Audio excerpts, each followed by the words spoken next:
Muy buenos días, chicos. Hablemos ahora acerca del capítulo de gravitación universal. Bueno, antes de hablar acerca de todos los temas que son propios obviamente a esto, hagamos una especie de introducción con respecto a lo que viene a ser en este caso la astronomía, la ciencia de los astros, ¿no? Pero de una manera fácil y detallada como para que no te compliques la vida.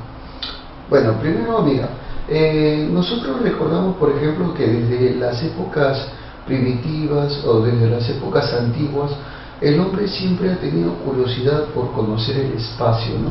O sea, siempre ha visto las estrellas a su alrededor, siempre ha observado de repente algunos otros objetos, de repente un asteroide, un meteorito que pasaba a través de él, bueno, y todas esas cosas más, la luna por ejemplo, ¿no?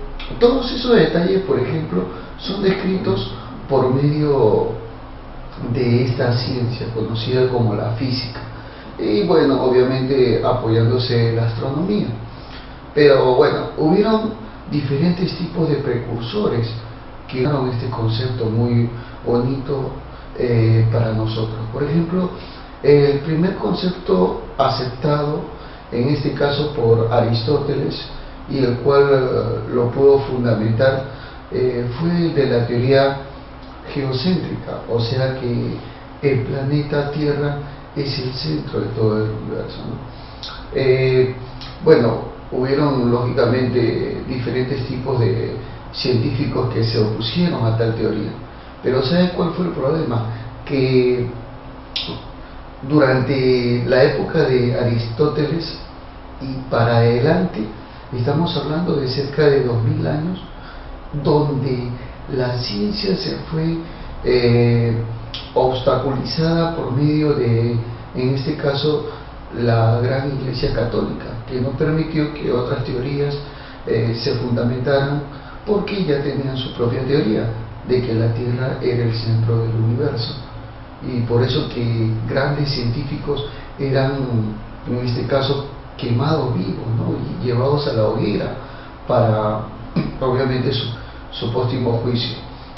Por ejemplo, el caso de, tenemos grandes personajes como por ejemplo Miguel Sever, como por ejemplo Giordano Di Bruno, por ejemplo.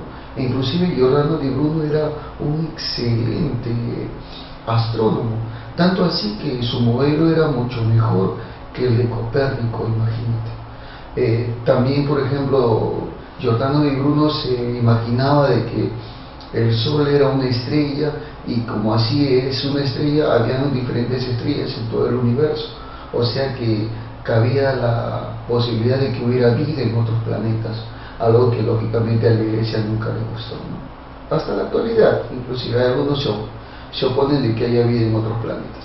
Pero bueno, así fue la historia, ¿no? El caso, por ejemplo, de Copérnico, que también aceptó y planteó la teoría, en este caso, heliocéntrica, por ejemplo, claro, y el cual, por ejemplo, fue perseguido por toda su vida para ser quemado.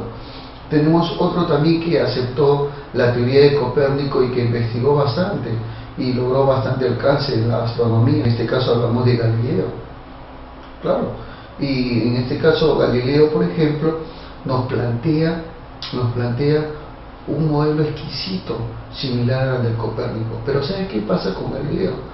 Que la Santa Inquisición lo juzga cruelmente, claro, tanto así que querían matarlo a Galileo, pero como él era el favorito del rey, ya que era el genio del momento, entonces lo único que hicieron fue reducir la condena para tener una cadena perpetua. O sea, Galileo la pasó el resto de su vida en la cárcel. Sus obras, sus trabajos se pudieron ver y vieron la excelencia de su trabajo luego de su muerte. Pero vamos a esta parte, ¿no? De que Galileo tuvo grandes hazañas. Tanto es así que luego del juicio que le hicieron, el enojado dio un zapatazo al piso y dijo, "Eppur si muove", que significa, sin embargo, se mueve, ¿no? Claro, son obviamente palabras célebres que da algún otro científico. Muy bien, entonces ahorita en este momento nosotros vamos a definir lo que vienen a ser los modelos planetarios, que van a ser muy importantes para nosotros, ¿no? Muy bien, entonces definamos en sí lo que vienen a ser para nosotros los modelos planetarios. Más o menos acá escribiremos lo siguiente, ¿no? Diremos las teorías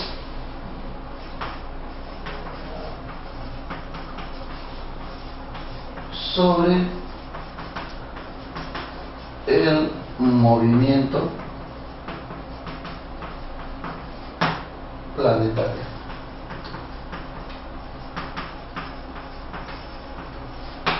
Claro. O sea, previos conceptos añadidos, los cuales facilitaban, en este caso, el estudio sobre el sistema planetario, ¿no? Primero veamos la primera teoría conocida como la teoría geocéntrica.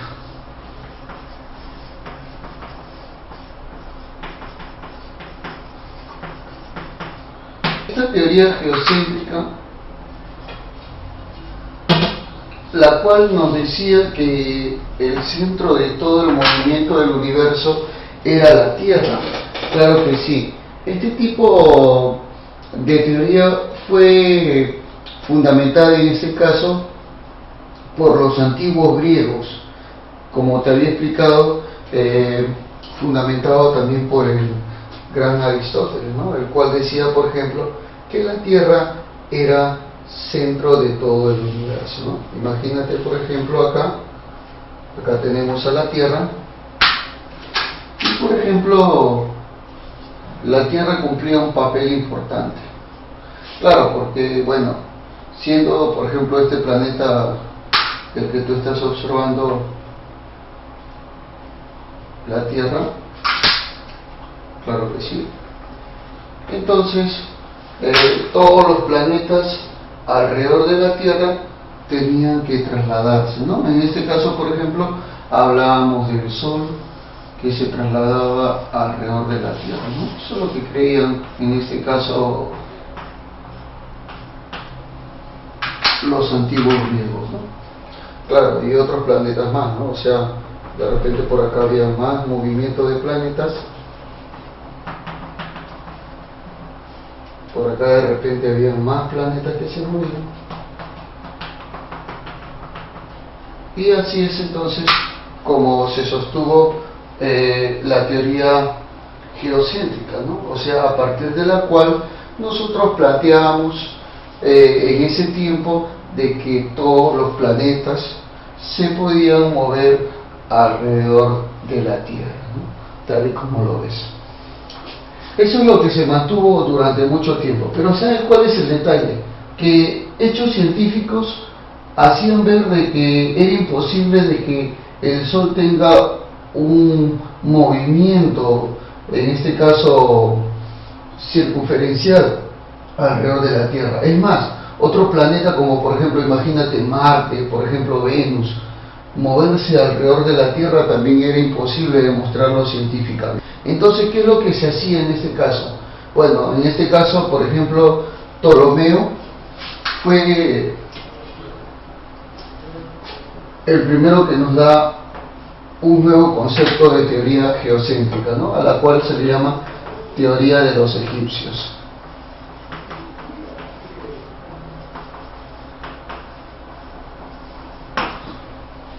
Bueno, a ver, veamos entonces. En la teoría de los egipcios, como te vuelvo a recalcar, propuesta por Ptolomeo, bueno, mira, imagínate que acá está la Tierra, ¿no? Bueno, esta es la Tierra. Ya. A ver, los planetas que se trasladaban alrededor de este centro, ¿no? Al cual le llamamos Tierra, se trasladaban en torno a la Tierra. Pero ¿sabe qué sucedía? Para que se pueda cumplir esa trayectoria circular, todo planeta se movía en círculos. Pero, por ejemplo, ¿no? Imagínate, este planeta describe un círculo, pero el centro del círculo era la trayectoria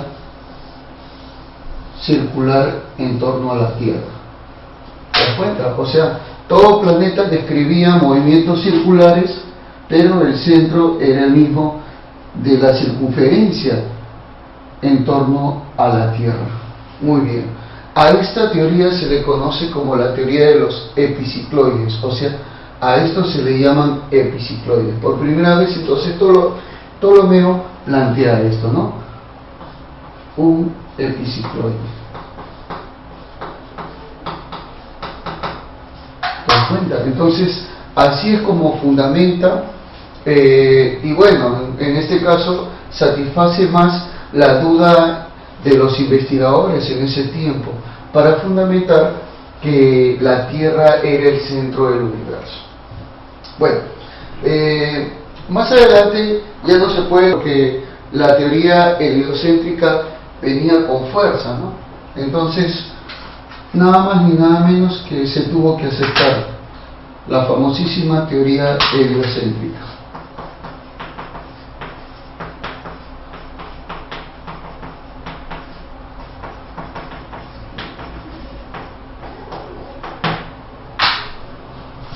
La famosa teoría heliocéntrica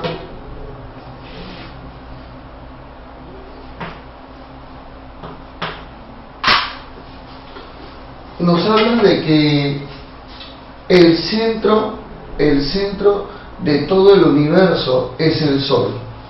Por ejemplo, veamos nosotros acá el Sol, el astro rey. Entonces, de acuerdo a lo que decía el gran Copérnico, todos los planetas, como la Tierra, se deben mover en torno al Sol. Por ejemplo, imagínate acá la Tierra, y la Tierra debería moverse alrededor del Sol, tal y como lo ves acá. ¿De acuerdo? Entonces, la Tierra, así como todos los planetas, deberían moverse alrededor del Sol.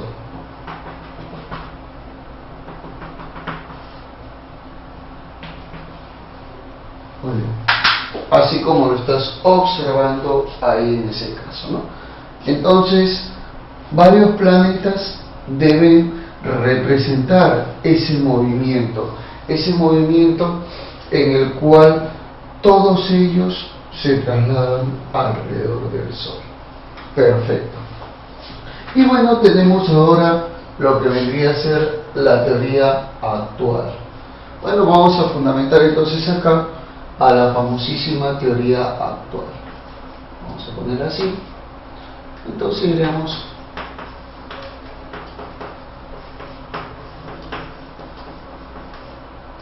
la teoría actual, fundamentada por el científico de Praga Johannes Kepler, en el cual nos dice de que está bien, los planetas se mueven alrededor del Sol, pero describiendo no curvas circunferenciales como pensaba en este caso Copérnico, sino curvas elípticas. O sea, ¿cómo es eso, profe? Mira, si este es el Sol, ¿no? Si este es el Sol, entonces, para ello, el movimiento de los planetas era de esa manera, ¿no? Como el caso, por ejemplo, de la Tierra, que puede moverse alrededor del Sol. Claro que sí. Entonces, así es como se fundamenta esta teoría actual. Claro, el planeta Tierra, así como los demás planetas, se mueven alrededor del Sol, pero en torno a movimientos elípticos. Muy bien. En este caso, Kepler plantea tres reinos. Bueno, perdón. Plantea tres leyes. Esas leyes las vamos a ver en forma particular entre nosotros. Se va a explicar con mayor detalle, ¿no?, cada una de las leyes, pero son las que van a gobernar obviamente el movimiento de los planetas, no solamente alrededor del Sol, sino cualquier planeta alrededor de su estrella, ¿no? Porque recuerda que toda estrella siempre va a ser centro de un sistema planetario. Bueno, también tenemos la teoría, en este caso de Newton, la teoría de la gravitación universal, que sería una teoría complementaria a esta. Y también tenemos la teoría de la relatividad general propuesta por Einstein. Pero bueno, eso se ve más adelante. A mí lo vamos a ver, pero como te vuelvo a recalcar, más adelante ese tipo de casos, que van a ser muy importantes para nosotros.